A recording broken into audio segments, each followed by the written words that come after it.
Pak ning RSUD, sing rumah sakit lainnya. Buana apa siapa ya?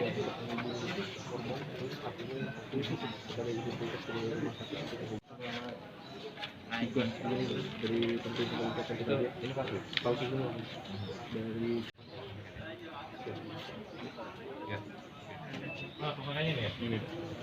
tindak pidana penipuan, tetapi di dalamnya juga ada tindak pidana pemalsuan karena terkait dengan bukti-bukti atau dokumen palsu. Modus operandinya adalah tersangka atas nama AWS ini melakukan bujuk rayu terhadap korban. Yang bersangkutan mengaku sebagai karyawan di RSUD Sragen. Modusnya adalah yang bersangkutan memberikan jasa untuk menghubungkan kepada bagian personalia, kira-kira begitu, di RSUD Sragen, sehingga tersangka menggunakan 2 handphone. Handphone pertama digunakan untuk menghubungi korban atas nama yang bersangkutan, atas nama tersangka.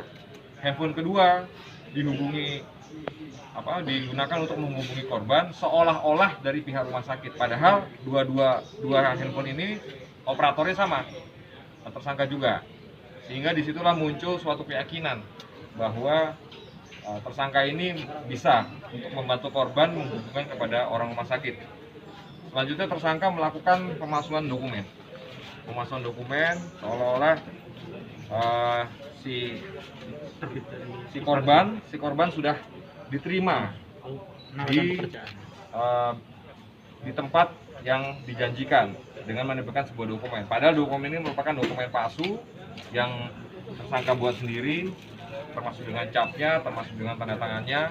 Inilah yang meyakinkan kepada korban bahwa ternyata benar tersangka berhasil untuk membantu korban masuk ke instansi. Untuk korban pertama mengalami kerugian Rp113.450.000 sebagai bentuk imbal jasa memasukkan ke tempat pekerjaannya. Dan pada saat ini kita mengembangkan penyelidikan, sudah ada 4 korban lainnya. Dan pada kesempatan ini juga kami menghimbau apabila ada dari warga masyarakat Sragen yang merasa dirugikan oleh perbuatan yang serupa dengan pelaku, bisa menghubungi ke Polres Sragen. Silakan untuk menghubungi melalui WA center kami di 0887711010. Nanti akan kami tindak lanjuti dan kami proses sesuai dengan ketentuan yang berlaku. Demikian. 4 korban yang lain juga dimintai nominal yang sama. Untuk nominalnya itu bervariasi karena nanti dari kemampuan korban pada saat pemberian uang pada tahap awal. Rentangnya aja Antara sekitar 30 sampai 40. Kalau pengakuan pelaku itu untuk apa? Pelicin atau memang sekedar dia minta uang? Kalau untuk pengakuan pelaku itu untuk biaya administrasi ataupun biaya ongkos untuk memudahkan yang bersangkutan masuk ke RSUD. Dan itu sudah kita konfirmasi ke pihak rumah sakit bahwa modus cara-cara tersebut tidak ada, dan juga dari pihak rumah sakit menyatakan bahwa cap dan tanda tangan itu tidak pernah diterbitkan oleh pihak rumah sakit.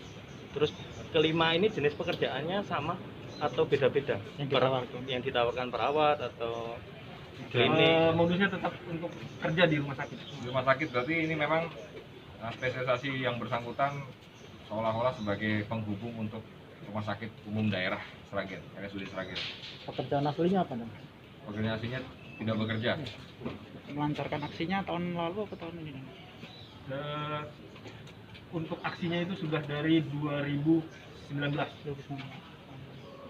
Dijanjikan sebagai karyawan kontrak atau pegawai tetap RSUD? Karyawan kontrak maupun tetap di RSUD. Jadi jenis pekerjaan macam-macam ya, selain tenaga medis juga misalnya non medis klinik sakit juga. Dan ini mundur ya. Baju korprinya tuh. Jadi ini seolah-olah korban secara resmi telah diterima di RSUD Sragen dengan cara memberikan dokumen seperti ini kepada korban, dan padahal dokumen ini merupakan dokumen palsu, cap palsu, tanda tangan palsu, formatnya juga palsu. Ini adalah salah satu upaya untuk meyakinkan para korban. Baju korprinya untuk apa itu Dan?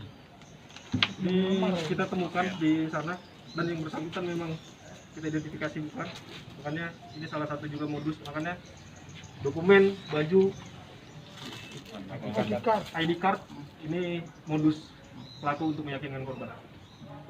Ini Korbannya udah ke RSUD untuk menyerahkan dokumen soal diterima gitu Dan? Nah, sistemnya tetap yang bersangkutan yang terima. Makanya tadi dia menggunakan 2 handphone, yang mana di satu sebagai identitas pribadi yang bersangkutan menghubungi korban, dan yang satu handphonenya adalah menggunakan identitas pihak RSUD untuk menghubungi korban.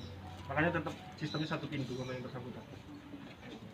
Berarti berkas lamaran juga masuknya ke yang bersangkutan. ya berkas lamaran masuknya bersangkutan, segala macam administrasi masuknya bersangkutan, termasuk dalam tanda kutip pengumuman juga dari yang bersangkutan. Jadi ibaratnya bersangkutan membuat RSUD bayangan lah. Pasal yang disangkakan? Pasal yang disangkakan ini untuk pasal 378 penipuan. Tapi nanti akan kita kembangkan untuk masalah 263-nya, pemalsuannya, pemalsuan dokumen. Ya.